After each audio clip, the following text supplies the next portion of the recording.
I'm giving shit away. The publisher's like, stop this interview. Is this man not fictional at all? Care to comment? The moment I stop learning and I stop trying to better myself is the moment I should put down my pen. And I wish to myself, I wish I could go back and I wish I could just take her in my arms and give her the biggest hug. And just tell her that it's okay and it's going to be okay. I don't think I'll ever be done telling stories that explore those emotions and that will ever makes me feel, I don't think I'll ever feel satisfied with that I've given enough.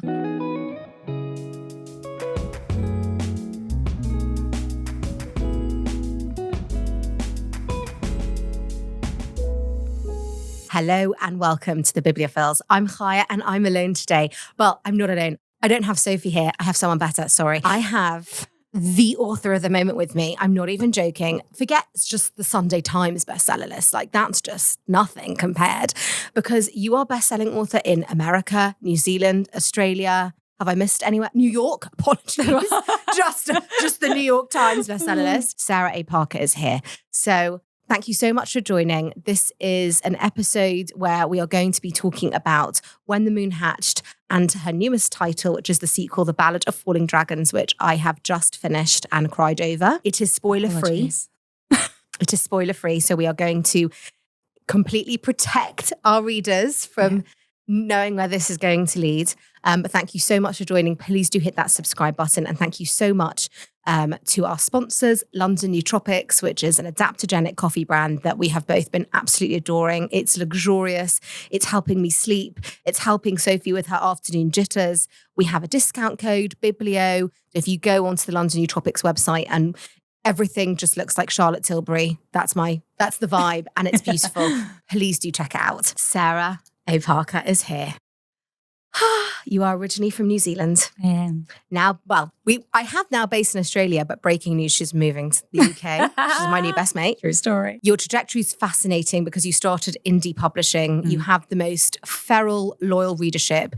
And in this episode, you're not just going to be hearing from me and Sarah, but you're also going to be hearing from some super fans that have some questions for you. Thank you so much for being here. It's my absolute honor. Thank you for having me. Oh my God, it's a dream. Everyone will know who's listened to this podcast. As a barrister, my approach to life is forensic. And yes, I have watched every interview you've ever given. I'm going to try not to interrogate you.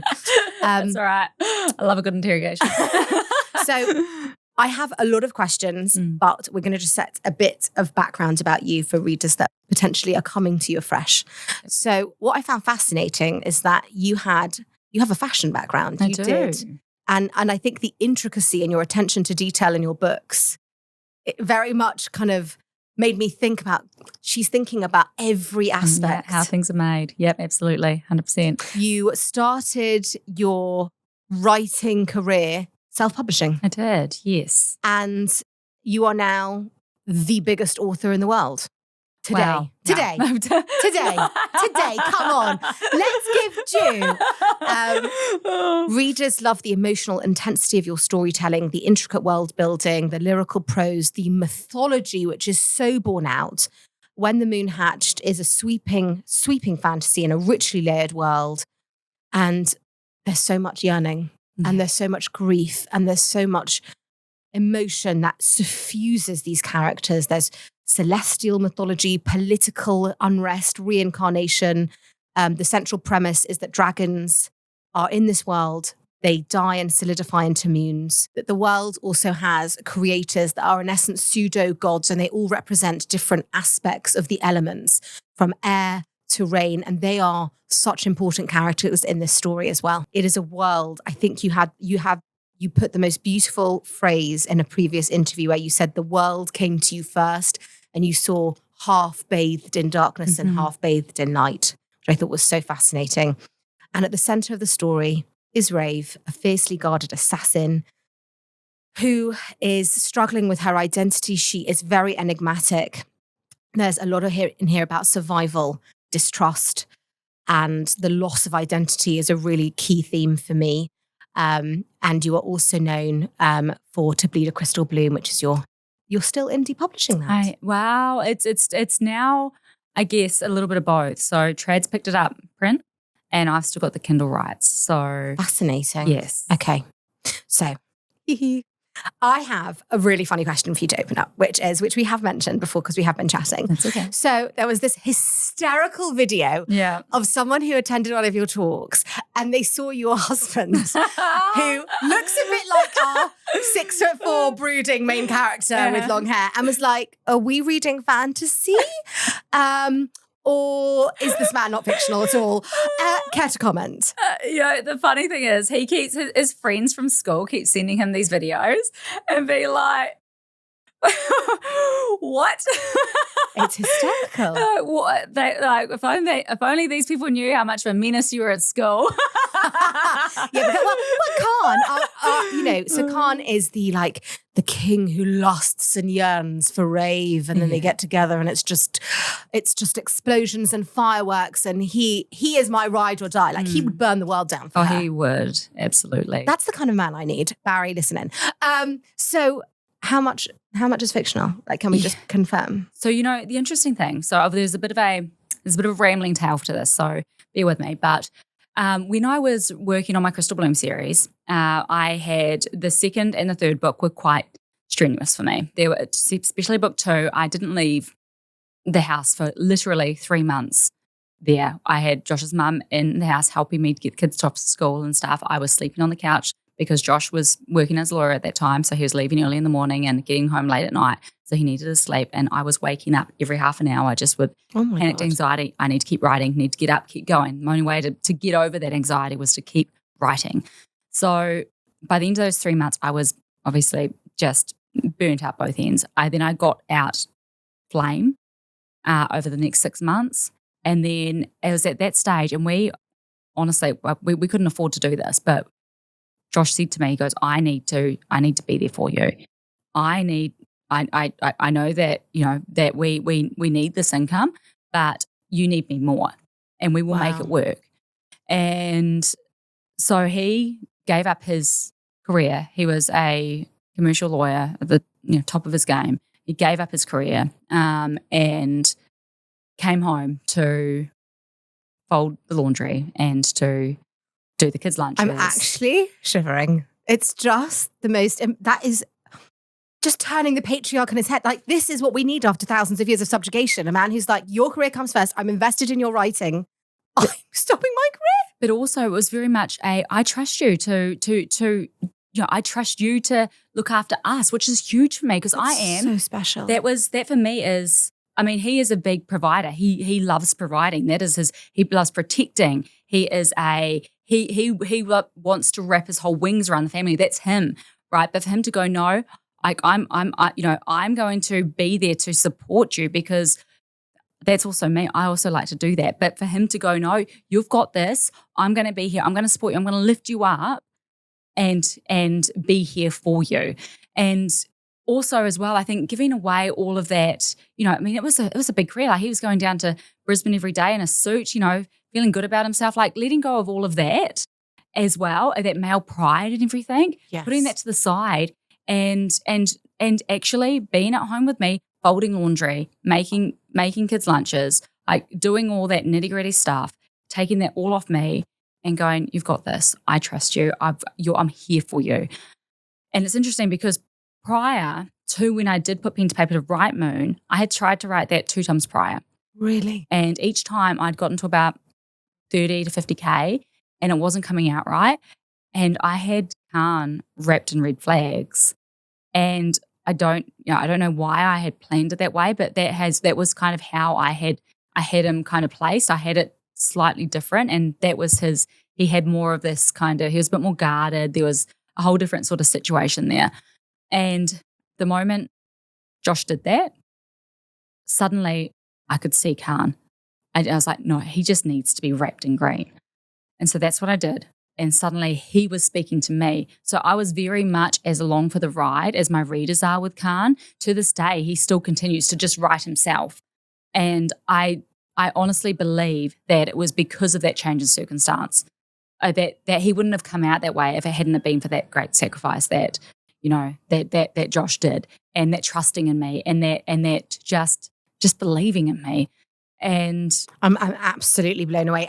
My question was almost, insouciant and a little bit kind of not salacious, because I would never put you in that position of being like, there's some spicy scenes in here, tell us. But you've taken, it's so monumental to think that there are moments in the books where Kahn, who is the alpha male, he's been tortured into being this masculine, powerful creature, because he's obviously like connected to his dragon as well. There's a lot going on here. And then he just lets Rave take control, and it's very, very paradigm shifting. And what you describe in terms of your husband's ability to kind of make that tremendous sacrifice for your writing and your career, you can really see the correlation. Yeah. Kahn makes all the space for Rave, and he accepts and supports her through all of her pains and her journey, and is right there for her, understanding her, being just being there for her. You know, sometimes it doesn't even need to be words or or instruction. It's just being there. And Kahn understands that in a way that my husband very much understands it with me. So now every fantasy girl is in love with your husband also. Because we loved him for the height and the hair. And now that's a whole nother level that you have just invited to your doorstep. I would have him under armed guards at this point, because that's an amazing anecdote that just speaks volumes as to the trajectory of your characters. I wanted to ask you, because there's a lot of debate at the moment. I don't know whether you've seen. I stay offline as much as I can, so I'm not sure. Probably best. Okay. Whether Moonfall is romantasy or epic high fantasy that happens to contain romance. And people have been getting so incensed because there are connotations to romantasy as being much more frivolous, which I, as listeners will know, entirely disagree with. But high fantasy, which is quite a male genre at times as well, invites a lot more, not to say praise, but reverence from the traditional literary world. Okay, yeah. Do you consider this romantasy or high fantasy? Oh, honestly, I don't like to label things. I've got to be completely honest. I just like to tell a story. And for me, this story, it's a big story. You know, there's some darker themes. There's some heavy themes. Yes. There's a lot of world building in this story that I lived in this world for 3 years before I, put pen to paper that third and final time. So there has been, this was not built in a day. This has been absolutely, like the way that I've built it it's big. And like, I wouldn't like to put I like to think of myself as a romantasy author, because again, romance for me is a very important thread in this story, and in my other story as well, and in your life, and if in my life. Be so bold to say, yes. And I feel like giving it a label takes some sort of power away from it in either way, and I don't think that is something that we. Yeah, I don't know. I feel as if I've just written a story that is it's a big world, but it's also got a very strong romance pull through it. I feel like if you take out that romance, if you take out their love story, then the story does fall apart. So and if we look at it that way, then no, the world doesn't fall apart, because the world existed before their story was populated within it. But I think if you look at it that way, it is integral to the storyline. And actually, readers that only like high fantasy, their love story is very much the golden thread, but it's not that you're waiting. I didn't find that I was waiting for those kind of spicy scenes. Yeah. Whereas I feel like in a lot of romantasy, that is kind of a very important arc plot point. But here, there was so much more going on that you wanted to know about Rave and the enigma that she presents.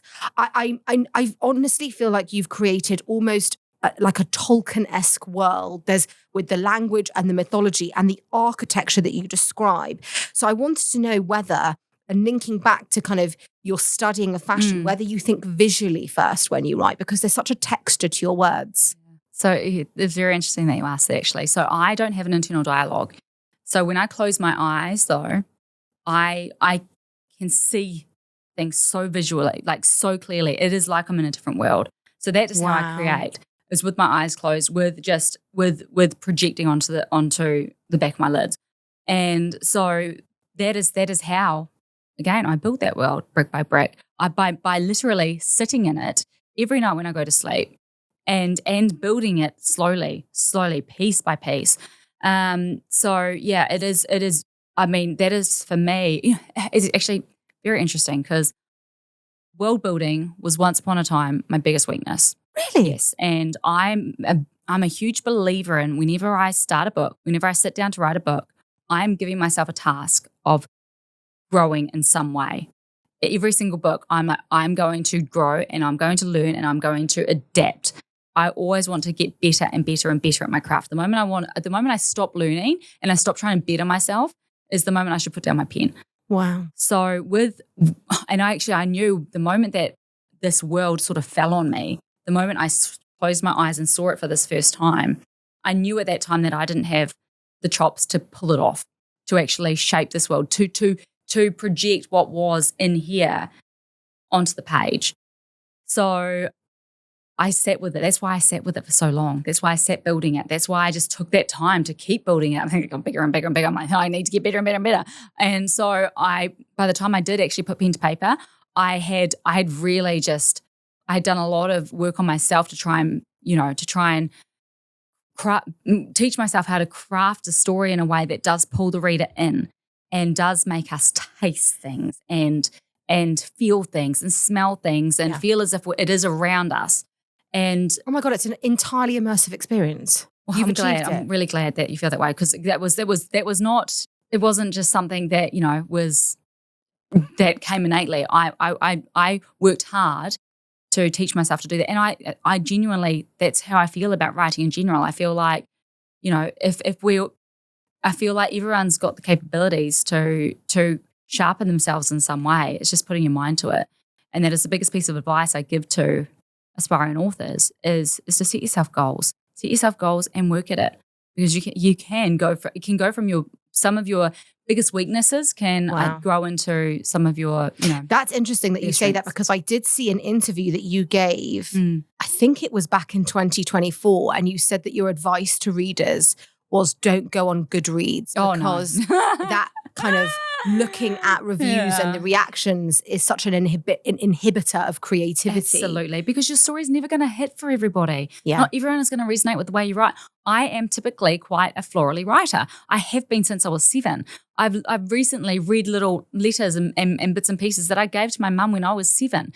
And I have the same florally writing back then. Like, that is how I write. So whereas I think florally writing sometimes for some people is a bit too much. They want things to be said more simply. They want the story to move quicker. Yeah. And that is perfect for some stories, but for my story, I've got a big world that I need to give people this flavor and stuff. I feel like my writing, it does lean to this world. We've all got these different ways of writing, and we all have we all see the world differently. We've all got a different take on things, and every story that is out there is never going to resonate with every single person. So going on Goodreads and beating yourself up over the people that don't resonate with your story and don't that it hasn't hit them at the right time in their lives, or it's never going to hit them, like that is not constructive. No. This is the same reason that I don't scroll on social media. The only things I see is things that people have tagged me, and I'll go onto my Instagram. Anything I've been tagged in, I will generally glance through. If I've got the time, it's not too busy at the moment, I will go through and have a look. But apart from that, I stay off social media, because I have been in the situation before where I have hopped onto TikTok. I've scrolled once and I came across a scathing video about my book, and my book just wasn't for that person. But it's the funny thing is that when you see that negativity, the negativity sticks with you, not the positivity. Oh, it's so. I say this all the time to my children. Yeah. We are so quick to insult. And we are so quick to tear people down. And how quick are you to compliment? And honestly, when we get that negativity as well, like that's only said once, but the amount of times we shape that same piece of negativity into a spear and hurt ourselves with it over and over and over again, and how damaging that is to creativity. For me, it's just not constructive. So for me to protect my creative bubble, to stay true to my stories and my characters and my own personal journey, it is so important for me that I stay away from that negativity. And I don't need to see it.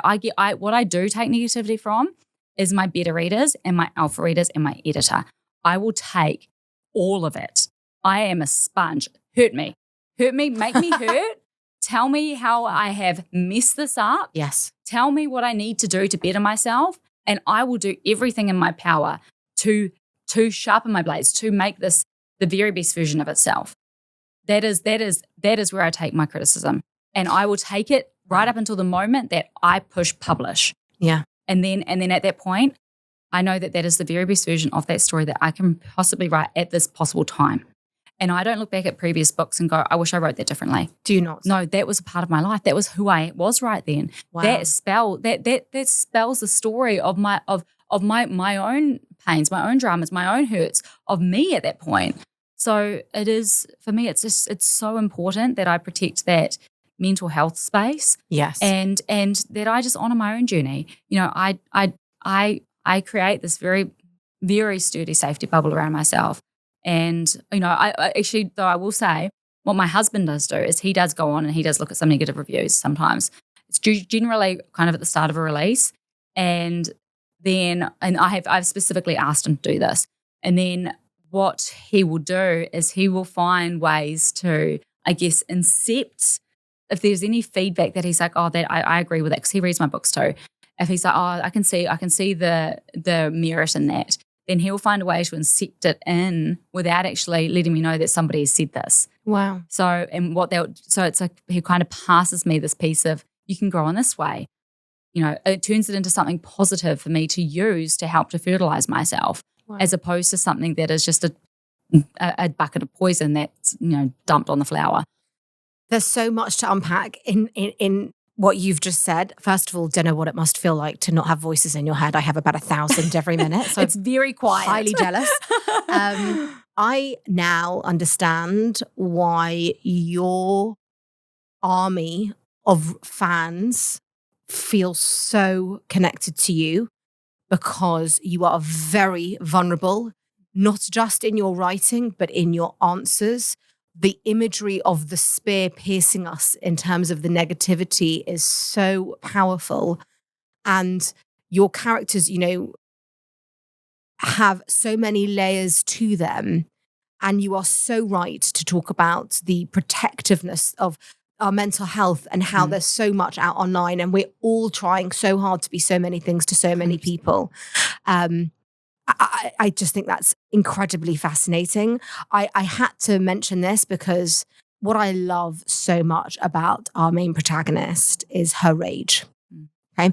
I just think as a feminist, okay, where there's maybe 3 times a day where I want to attack someone. Okay. And there's this current of female rage, and it's messy and it's consuming. And I love how you don't move away from the gore. This isn't like Rave slices off his head and then it's perfect. No, she's covered in it. And I think fantasy gives women that permission to explore those emotions that in real life we suppress. Whether it's our rage, whether it's our grief, whether it's our interaction with the self. And for anyone that hasn't read these books, and believe me, you should, there's a lot of perspectives, and When the Moon Hatched is interspersed with letters, and there's more POVs and ballads. There's the other. Rave has this being within her. It's very unclear how or why.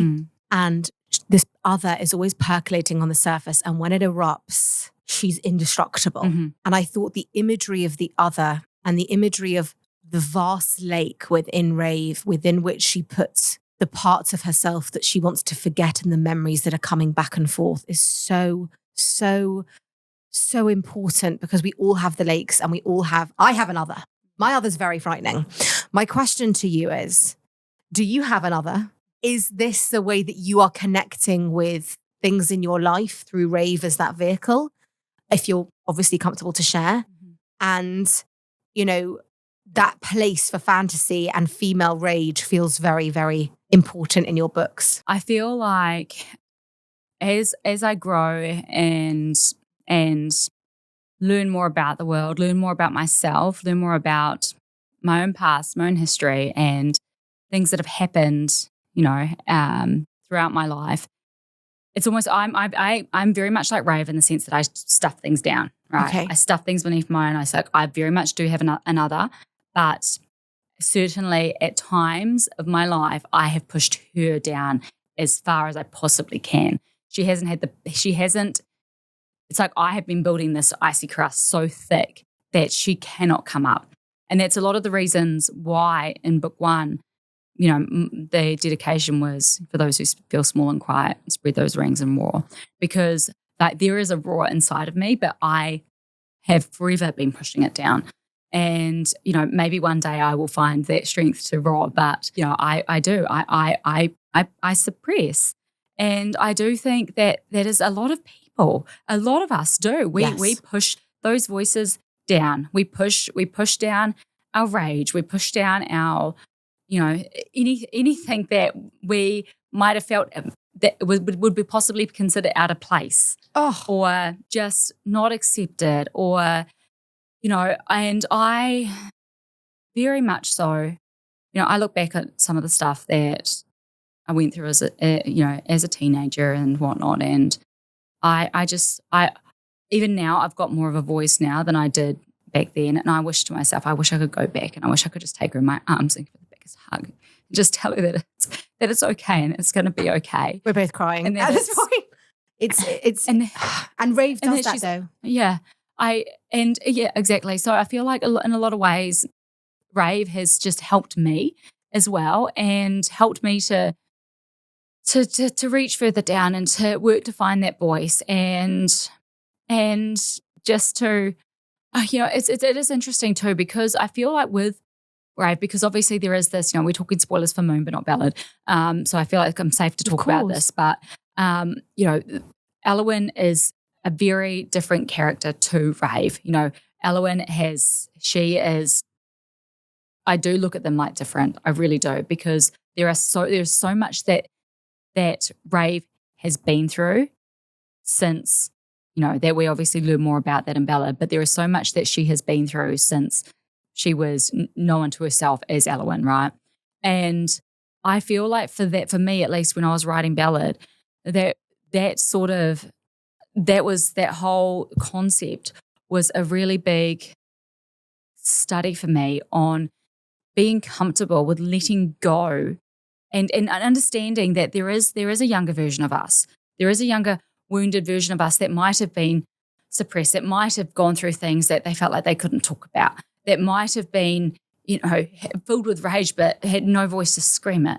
And that is actually okay. It's okay to have that younger first person of yourself within you, and to then go, okay, I'm going to learn from that grief and that hurt and that pain, and I'm going to become a stronger version of myself. And it's okay to no longer see, to now that I know more things and I understand more, and I'm looking at it all from a bird's eye view, and actually getting, understanding it. It's okay to look back and go, okay, that was a version of myself, and I'm okay to let that go.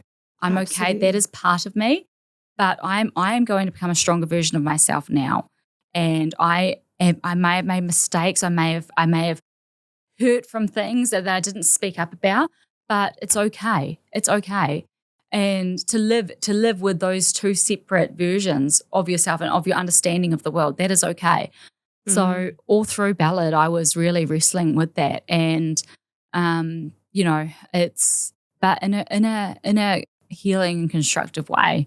I feel like that book was there for me through some of my most trying moments, where, just again, I just seeing the world through a different lens, yes.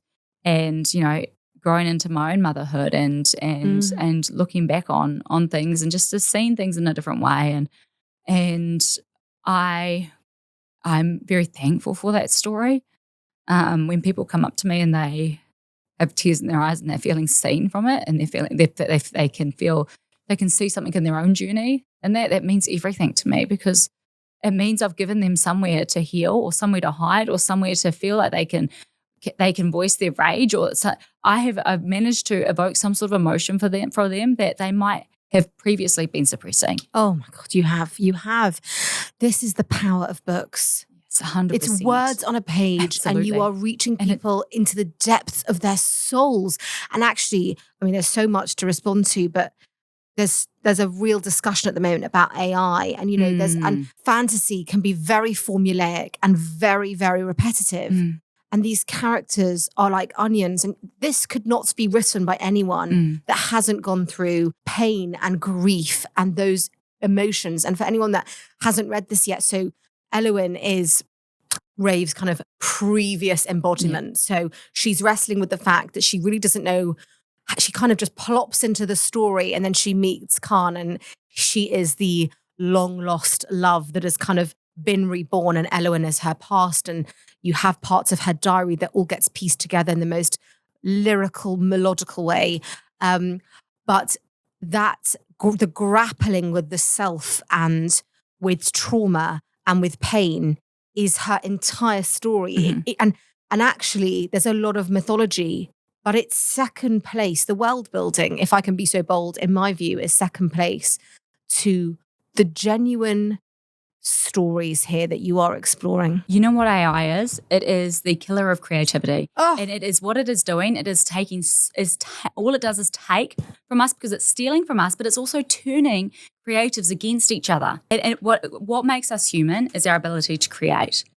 And AI is literally stealing our humanity from us. It's not even just the stealing of humanity. I find myself relying on it for the most inane little tasks that would take me a few minutes longer. And I'm like, oh, it can just write that email for me and then I'll redo it.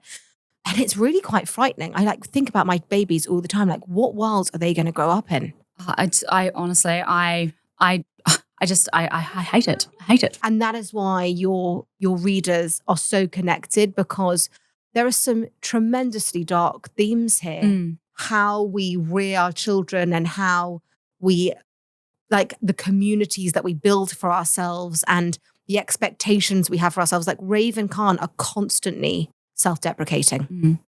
It's constantly. And I wondered how much of you is in Rave, but I almost feel like I've answered the question, because I almost feel like I'm sitting with her because she's constantly beating herself up. Like, the fact that you're talking about growth. Do you know how many authors and interviews that I read with authors, and they're talking about their books in this very finished, polished way, where, you know, they've got all the praise now that they were after. And it's like, it's not enough for you. What is it going to be that's going to make you realize that you have succeeded here? Is it the tattoos? Is it the crying reels? Like, because you're reaching people on such a deep level. I don't think I'll ever be done telling stories that explore those emotions and that will ever makes me feel. I don't think I'll ever feel satisfied with that I've given enough, because the way I look at these stories that I'm writing and these worlds that I'm creating a legacy for my children, for my grandchildren. I'm creating places for them to hopefully be able to speak to me in a way where they can hopefully feel accepted and seen, no matter what they're going through in life, no matter how wounded or pained they are, no matter how much they are struggling. I don't think I'll ever stop wanting to tell them those love stories. Wow. And to make them feel like I am there with them. I take it very seriously, and I don't think I'll ever get to the point where I feel, you know, I just won't. Readers, we're getting more stories. That, I think, is the main. We're getting more. I know that this is supposed to be a trilogy, but I would inhale more stories in this world, because the world, the imagery, every stone has a story, and it just feels like you could touch it and it's there behind a veil. I just think the concept of having a world so clearly demarcated by the dark and the light and the geopolitical situation makes it feel very visceral, because in reality, it's kind of what we're living through at the moment with the volatility. Yeah, absolutely. I want to know what books you read, or what art or what part of your life you use to escape to, because I feel like a lot of people are using your books, A, as an escape, but B, also to confront their realities or maybe just to be inspired. Where do you go to for that inspiration? You know, it's interesting. I can't read while I'm writing. So for the past 3.5, almost 4 years now, I've been in this series. So I have done very little reading, to the point where I haven't even read the massive ones that have broken out. They're sitting on my shelf, but I haven't had a chance to get to them. Yeah. But my favorite series of all time is written by Karen Marie Moning. It's the Fever series. Mm-hmm. And I feel like she just writes, she writes some darker themes as well. And she does character growth so beautifully. And she writes these characters that go through these wounds as well. And they come out, as these stronger but scarred versions of themselves. And I just love that. I also read, I have read a number of times The Name of the Wind and the next book as well in the series. I think Patrick Rothfuss writes beautifully. Yes. And I can still so clearly visualize the world. I've read Magician. I loved that. I haven't read it for a number of years and I need to do another reread because it really stuck with me. So, I read recently actually after I finished Ballad and sent it off and I was on a plane going to Canada and I couldn't even hit my emails. So I felt very like, who am I in this world? What is this? I read The Wolf King and The Night Prince. Yes. And I thoroughly enjoyed that. So I like everything, and romantasy, high fantasy. Honestly, I don't put a label on it. I just read. I see a story, I'll pick it up and I'll read it.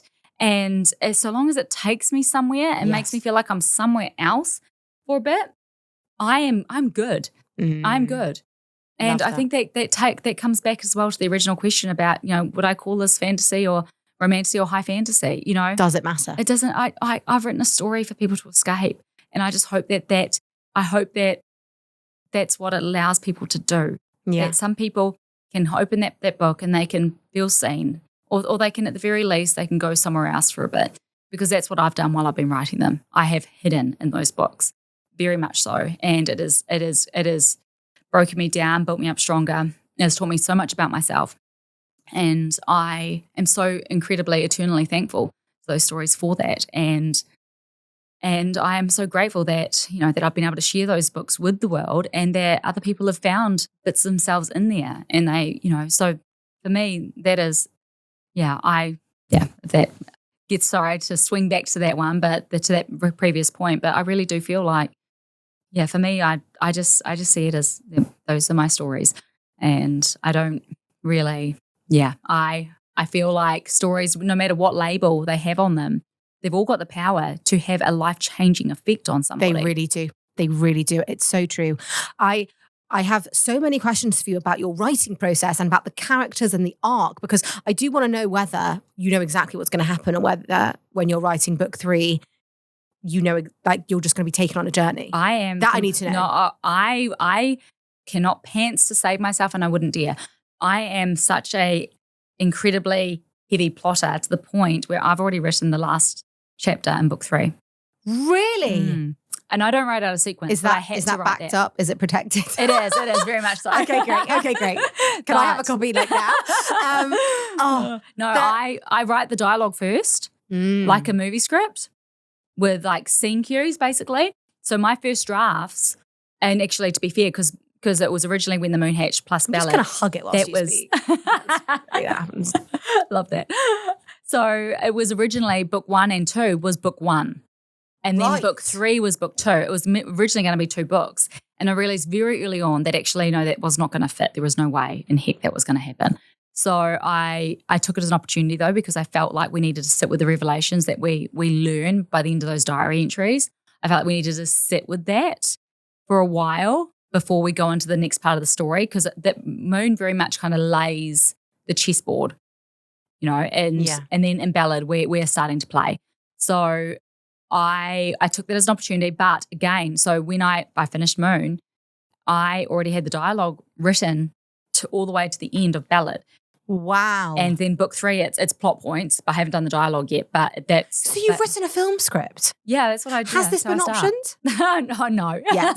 Netflix, listen. No, I don't know if I want a series of stories. Can we cast this series quickly? We can, yeah, sure. Who do you see as Raven Kahn? Now, this is very difficult because I do feel like everyone sees characters differently, right? Yes. But there has been two characters, an actor and an actress that I have seen over the past couple of years that really, I feel like they have both the look and the aura of these characters.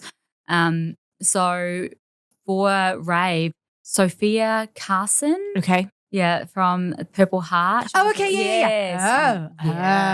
And Kahn. Can you see it? Yes, Yeah. yes. Kahn. So Kahn Yaman from Kahn. Oh, yes. Yes, right? Enjoyable. Yeah. Enjoyable. There's so much to say. Do you want to take a breath? Are you fine? I feel like that was quite an emotional. I'm good. No, I'm Please drink. I'm going to have a cup of tea. I'm going to sip my tea though. Welcome to Emily from M Fun's Books. Hi. Hi. Yay! This was one of your most anticipated releases this year, am I correct? Yes. One of my most anticipated releases of my life, actually. Stop it. I'm not being dramatic. Yeah. No. We love drama. I have a tattoo for it on my hand. Like I resonated so deeply with When the Moon Hatched that like I haven't even picked up Ballad yet because with the move and everything, I just feel like my life is so hectic and I know it's going to just literally rip my heart out of my chest. So I've been waiting until I'm settled in my new little library and then I'm going to like dive in. But it's so anticipated that it's almost too anticipated that I can't read it. I get that. It's like your present. I read it. I'm like, this is my present. I had to do a piece of work and then I read it in 3 days. I am warning you, you're going to need therapy. I already do. It was therapy for me. So there you go. Wait, what's your tattoo? Yes, please show. It's just a dragon with a little moon. It's like on my hand right here. Oh, it's stunning. I love it. I mean, that's quite prominent. It's an incredible, it's an honor. Yeah. Dude. Yeah. Wow. We're so delighted. I know that you have a question for Sarah, but I know that as well that these books resonated with you as the way you said. I just think the energy and the connection with these characters. Yes, it's fantasy. We're going to talk in the interview, which we haven't filmed, about how like fantasy as a genre is so disparaged in so many aspects of the literary world. But these books are suffused with so much emotion. And they are so well written that actually, as much as the fantastical elements, they're really speaking to people so deeply. And I think you encapsulate that so well.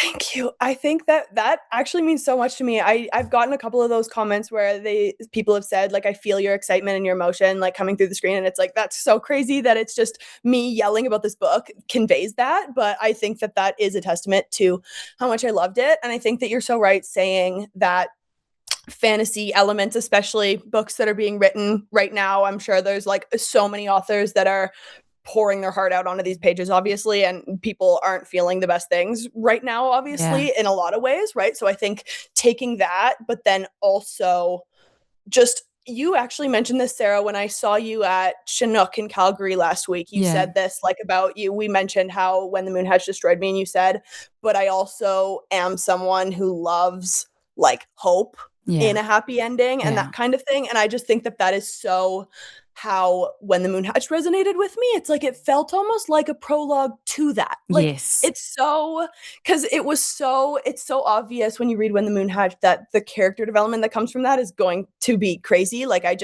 is like the start of an arc. So many arcs, right? Yeah. And so I think that it is like, it's so sad and it's so dark in so many ways. But then at the same time, you're like, I just know that these mofos are going to come out on top of this. And that's like, at least a few of them. At least a few of them. Yeah. In some ways, they better. I'm saying this to the author and she's like, I killed them all. And it was all a dream. What is your question? Tell me. Yeah, so if I were to ask you a question, it would be, I think that my thing that resonated the most with the book was Rave. I think that there's so many fantastic things about it, obviously, but I think that the way she was written, I think people love complex female main characters, and she brought it to a whole nother level, right? Just with how many layers she has. Yeah.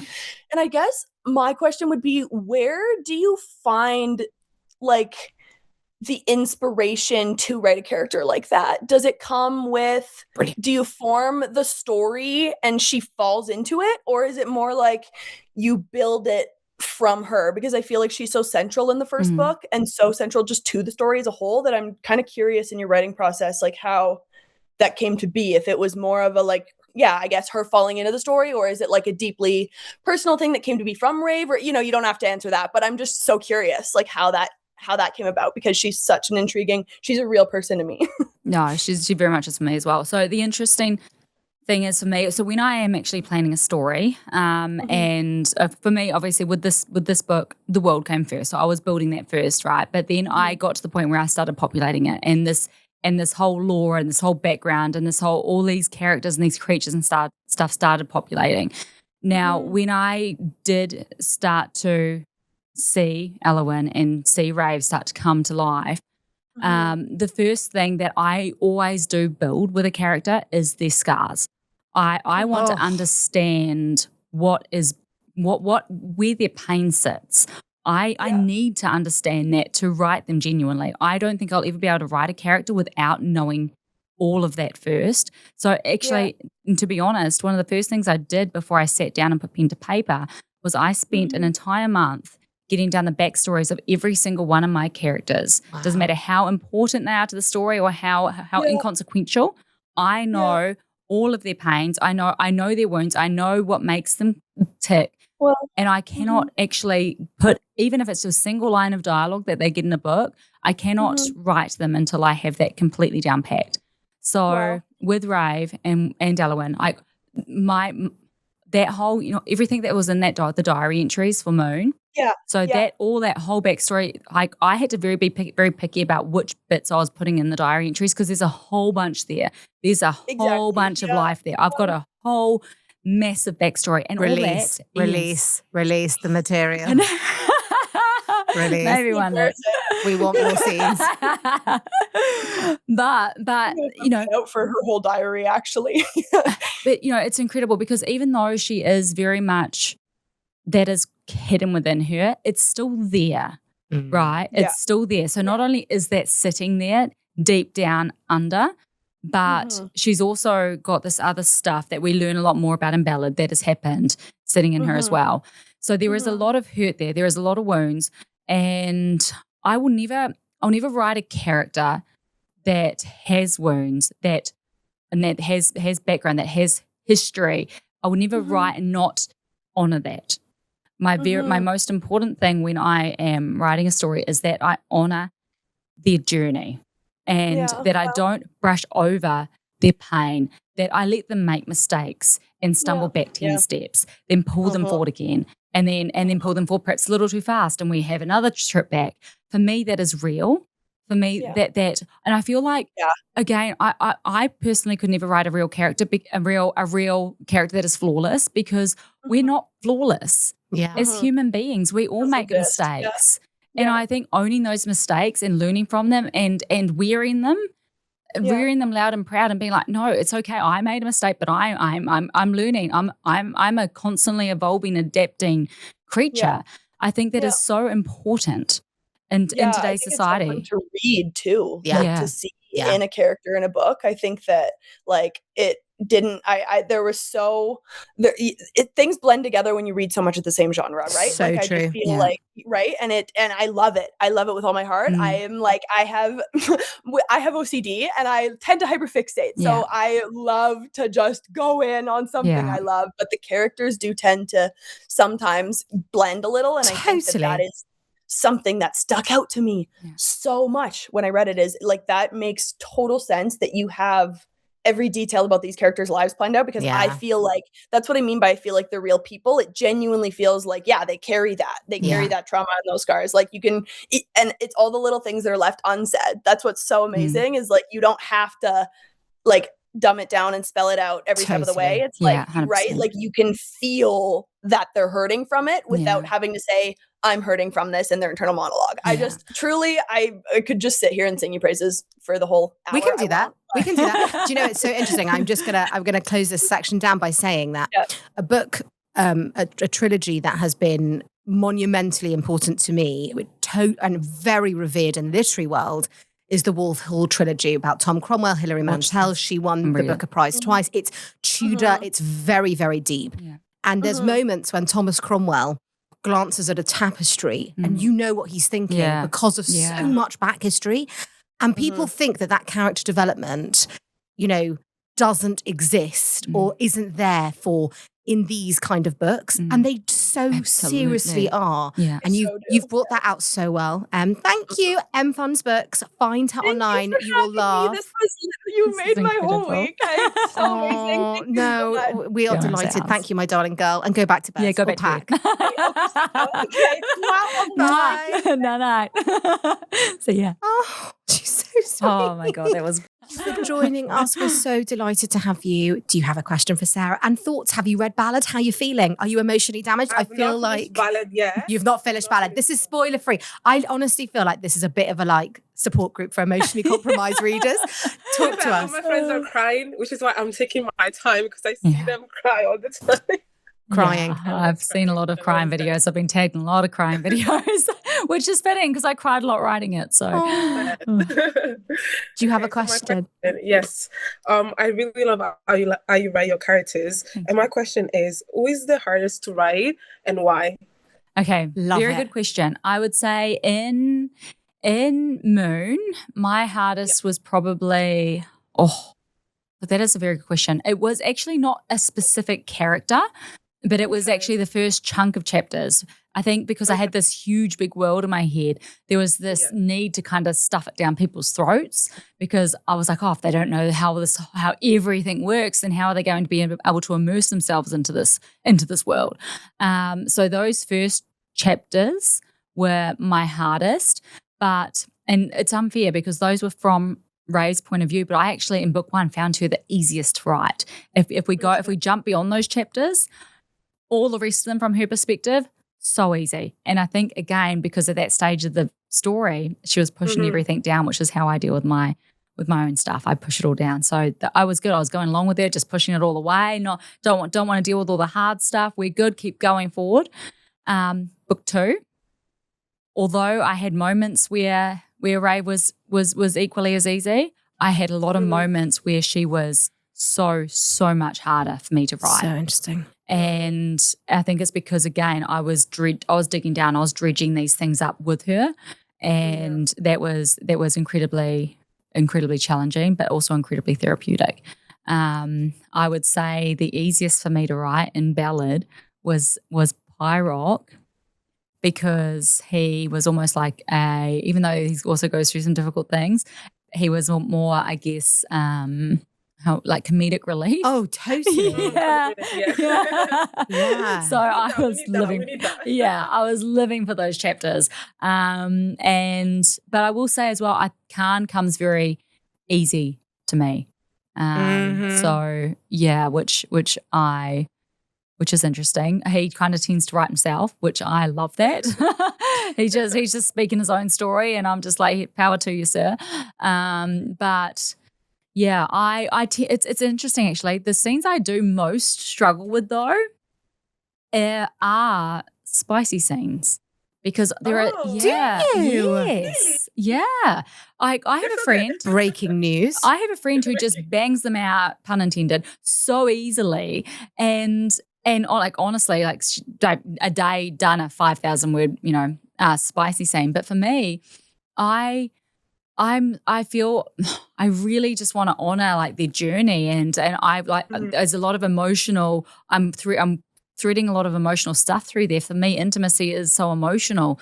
So for me to try and get that onto the page in a way that I feel honors their relationship and honors their journey, doesn't matter whose POV it is, those chapters for me, when I get to them, I'm like, all right, gear up. Like they are my challenging scenes. Amazing. But I'm always very proud of them and happy with them when I'm done. But it does take me a lot longer to write those scenes than anything else. But they're so good. They are so good. Thank you so much for joining, Steph. We love you. Mwah. Yeah. Bye. Lauren from Lawrence's Library, your content I love so much. You know that. I feel like there's so many books that I've read because of you. And I know how much these books mean to you. And I just wanted, I've said this about 5 times today, I wanted to give other people also the opportunity. And when I tell you that this episode that we have just filmed is so emotional and so vulnerable and it's so moving, I just feel like your readers and your fans are going to love this. Thank you so much for joining. Thank you for having me. Yeah, I have my questions. I don't know how much we're going to be able to get through, obviously, and they're clearly going to I love her. be- She's prepped. Yeah, me too. I'm ready. Preparation's well, key. it's like I'm also prepared that you're going to be like, I can't answer that. Tell us. Let's get started. So, how spoilery are we allowed? What's allowed and what's not allowed to cover? In terms of book Angel, two? ballads. I mean, if we can easily We can just put spoiler pre-warn. alert. We can go spoiler, Yeah. spoiler, Yeah. and Okay. yeah. Give Okay, us like okay, 2 or 3 okay. questions. Go for it. Great. Can we talk about Kalis? Depends. What's your question? So I guess question one is: are we going to be seeing a lot more of him?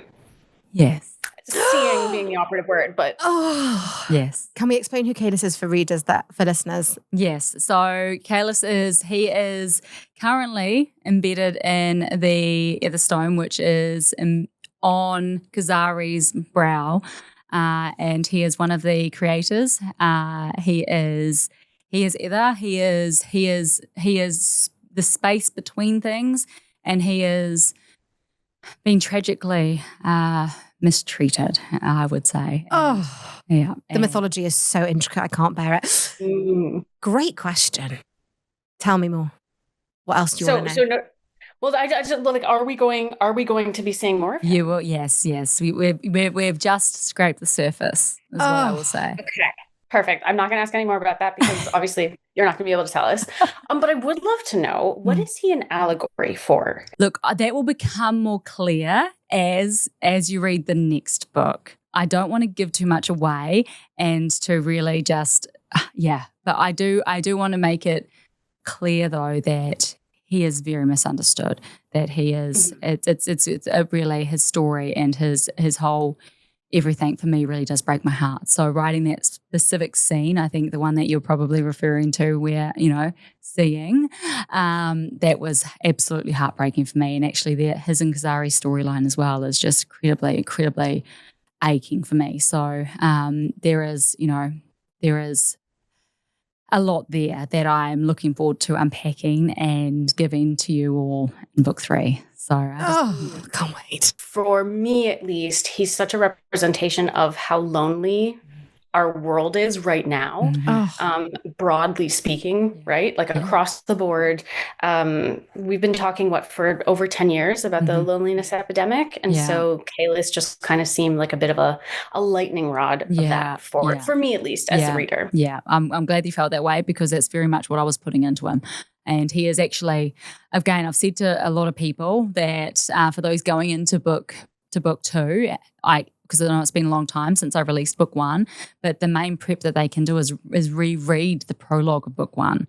At the very least is rereading that prologue because his story and his loneliness is such a massive, massive thread throughout the entire story and a major, almost the most major plot line. So there is so much there that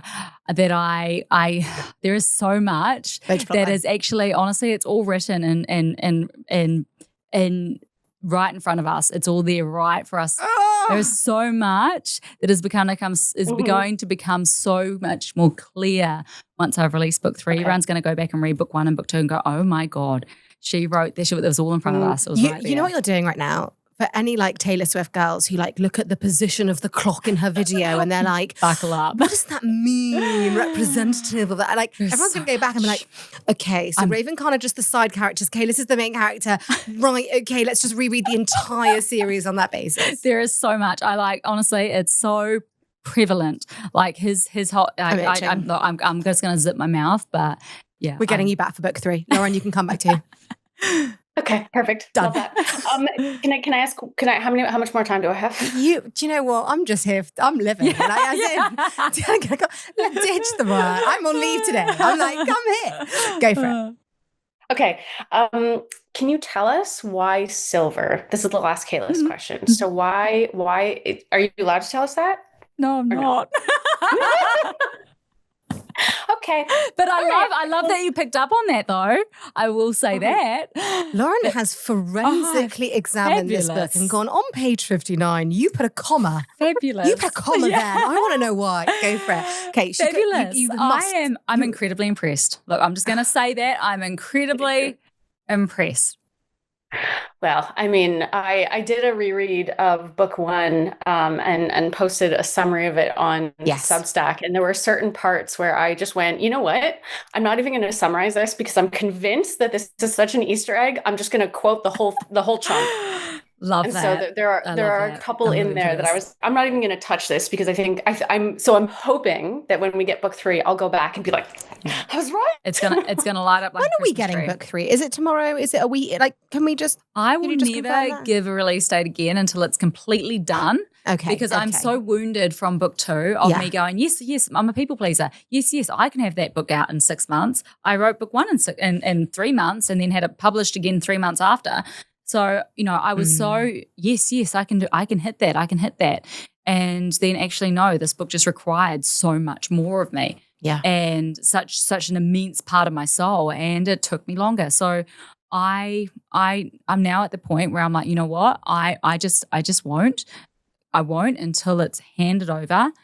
And then when we've got that release date, that'll be the release date. Okay, fine. Yeah. But it's backed up. We've already ascertained that. And there's diary notes, Eloin's diary notes. There's a lot more material that we're definitely going to get in an appendices because we promised. So hold the line, caller. Lauren, do you have another question? Because I feel like I'm loving the attention. Do it. Come on. Okay. Throw it at us. So this is on rave and rain. Mm-hmm. So we know that Eloin used to cry whenever it rained. Mm-hmm. But can you tell us, did Eloin vehemently dislike rain the way rave does? No. Oh. Okay. Mm-hmm. Mm-hmm. She was a lot more connected with her emotions. So the relationship was different.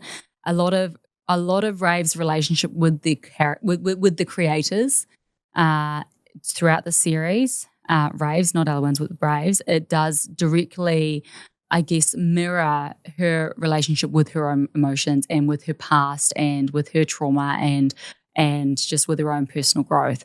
So in book 1, I look very much at book 1 as if, because in Rave, in a lot of ways, she's a youngling in book 1. There's a huge part of her life that she doesn't remember. She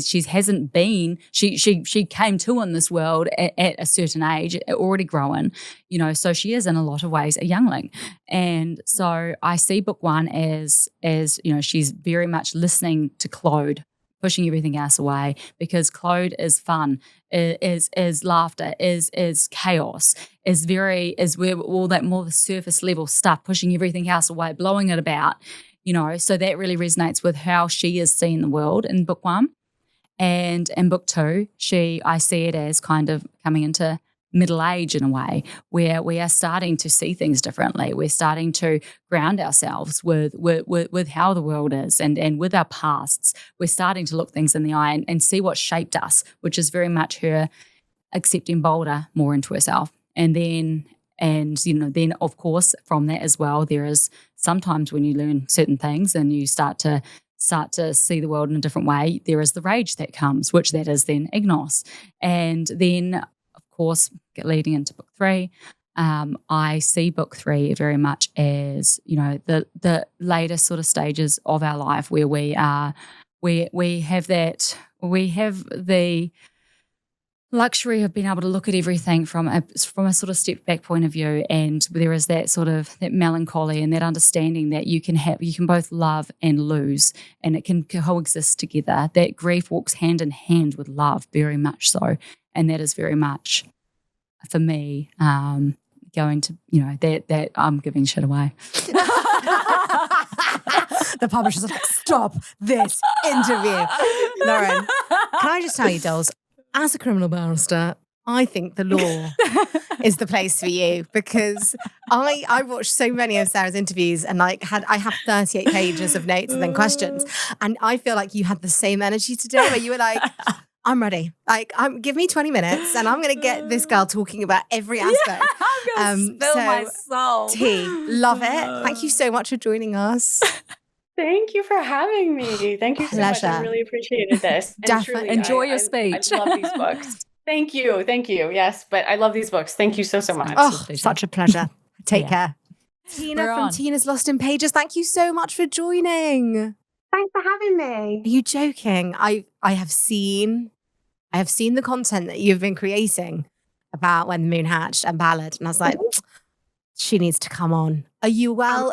Where are we up to in the Ballad journey? Are you reading? How are you feeling? So I have finished both the books. Oh, wow. Absolutely loved them. I was lucky enough to get an e-arc of the second one. So I immediately put down what I was reading and went straight into that. Love that. Oh, she's an early reader. Love that. Do you have a question for Sarah? I do. So we're obviously 2 books into this now. How many are you planning for it? And do you have like a rough outline in your head of kind of what each book's going to bring and where we're going to end up? Yes. So 1 more book. It was originally going to be 2, but I split book 1 to make both Moon and Ballad because it was just going to be too big. But I have purposely gone ahead into my plot for book 3 because I'm a plotter. I mean, I've written the last chapter of the entire series. So I'm a huge planner. I cannot write any other way. I've learned about myself. But what I did do before I did, because I wasn't anticipating that book 1 was going to be so long that I'd need to split it. So what I did do before I started fleshing out my plan for Ballad, and because I write with dialogue first, right? So after I finished Moon, I had the dialogue. I had all my stage cues basically there for book 2. And I went forward and I pulled a whole bunch of plot points through from book 3 into book 2, got them introduced, got things moving so that we would hit the trajectory of finishing in 3 books, because I think it's very important that this is wrapped up in 3 books, and there's no reason for it to go on beyond that. I can, because of those slight changes, I can hit that in 3 books. So, yeah, there will be 1 more. It'll be big, it'll be meaty, but there will be 1 more book. They've all been meaty, and I love it. There's so much detail in them. You can tell that you put a lot of care into the writing that you're doing. So much. I'm really glad that comes across. What's your favourite character, Tina? You see, it depends if we're going for an actual character or one of the side characters, because I am a fan of the dragons. Yeah. But I suppose, I mean, I love book boyfriends, so Kahn. You are going to listen to this full episode and fall in love with her actual husband. I warn you now, Kahn is based on a real man. No spoilers. Me and one of my friends were talking about this because we saw a picture and we were like, this is who he's based on. This is definitely who he's based on. Did I tell you? You know what? Did I tell you? I didn't actually realise the resemblance until we had that big cutout made. That was so funny. And like, well, I'm at the signing and I'm like looking between the cutout and my husband. I'm like, huh. That's crazy. Really unintentionally did it, but yeah, there's definitely, you can see there's some resemblance there. Yeah. Look, he's growing into it though. He's like growing the beard, and he's like, his hair's gotten longer, and then he's gotten this, look, he's growing into it, I swear. Amazing. Thank you so much for joining us, Tina. Thank you for having me. It was lovely. Oh, such a pleasure. See ya. Bye. So now we have a video in from Lara. Now, Lara owns 23 copies of When the Moon Hatched. So stop it. I'm not joking.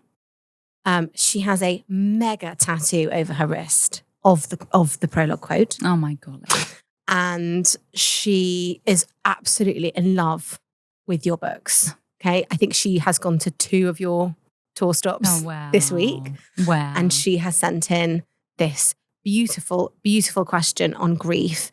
And we have mentioned the stones that we keep within ourselves. Hi Sarah, I'm Lara, and first of all I just wanted to say how much I absolutely adored When the Moon Hatched, and now reading Ballad, how I feel such a privilege to go back in the world that you created. In When the Moon Hatched we see grief as a very strong theme, deeply impacts Faye and Ken way of love, way of fighting, and just surviving this world by such different ways.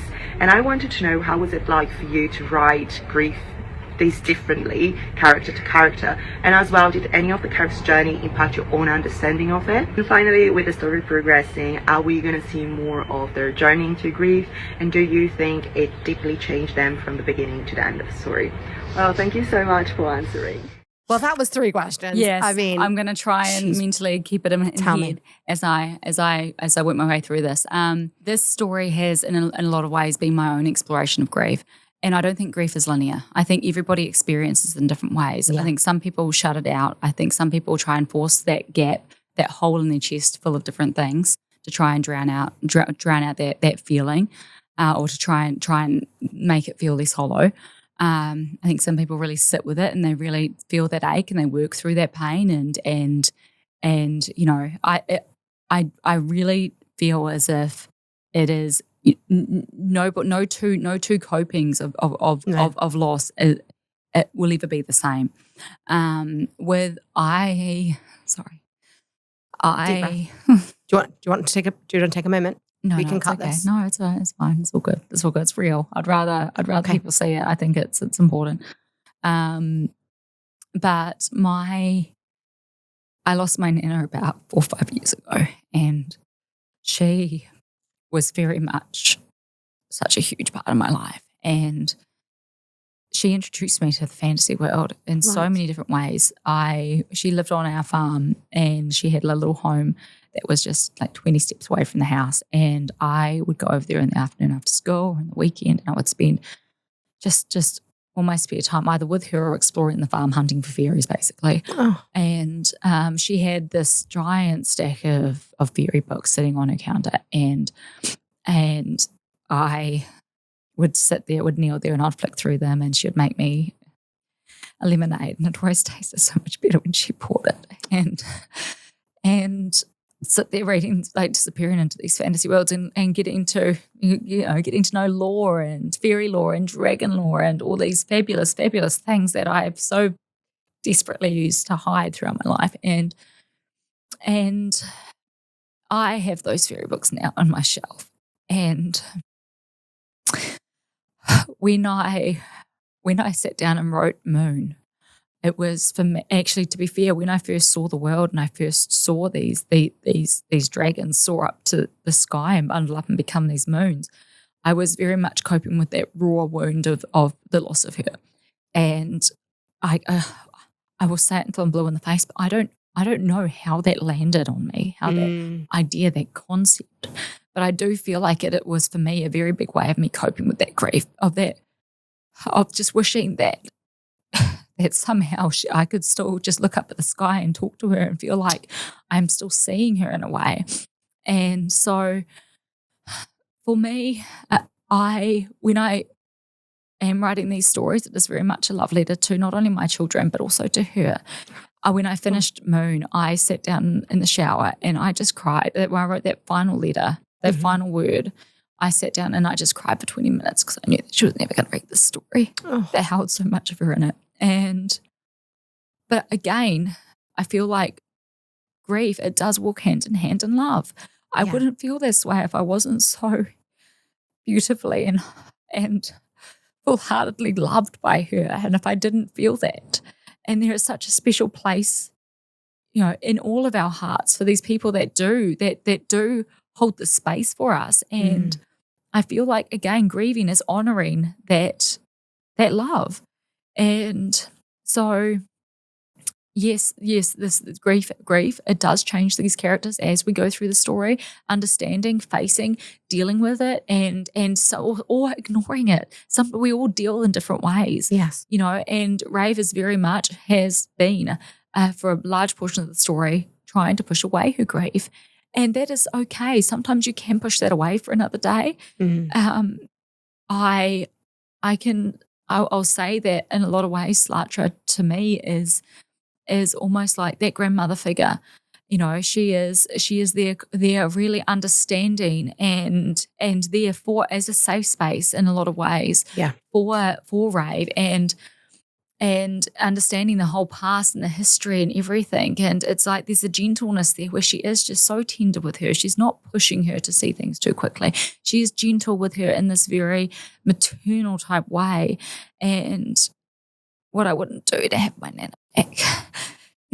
What I wouldn't do. What we wouldn't do. But it's, so yes, it's a very big theme in the stories. Yeah. It is certainly a way for me to explore my own losses and for me to, I guess, just embrace that as well as knowing that pain is there, because I have felt that fabulous, beautiful, wholehearted love. So I don't know if that even answered the question. I'm really do you sorry. know what? I think the emotion that you are so that you honor us with answers the question that I think we all wanted to know about what sits behind these books, because they feel so innately human, even though they are set in these worlds with creators and with dragons.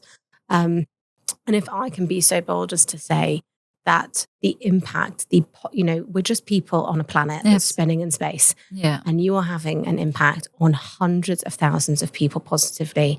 And the love that your grandmother gave to you, you are passing on to others, because we have had people from all over the world literally zoom in just to tell you how much you mean to them and ask you a question.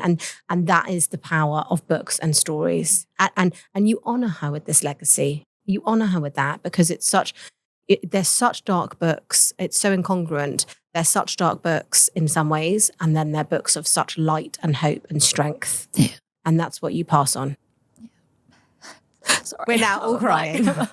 We're just all going to please take a moment. So we now have a question from Lucy at Lucy's Library, Luceas Library, who is besotted with you.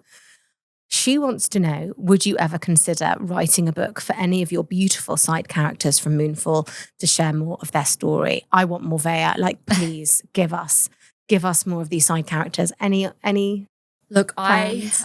there is so much lore there, so much history with not only the different characters, but also the creatures.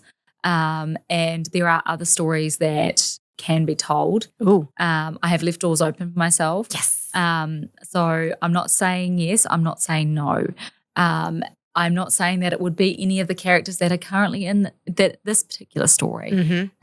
I'm not saying it won't be either, but there are other stories that, again, because I am so thorough with, I've got a universe there in that document. I've got an entire universe and a ripple of history, all just all just powering out from the story and all the way back to Genesis. So she's open to bribery. Lucy, talk to me later. We can make a plan. Okay? She's open to bribery. Thank you so much for giving of yourself so much today. I feel like we have had the most powerful, emotional chat ever. And it's a testament to the books, if I can, that they bring so much out of everyone. And thank you so much for joining. And congratulations on being the #1 author everywhere. For the time being. Currently. Thank you. Thank you for listening as well.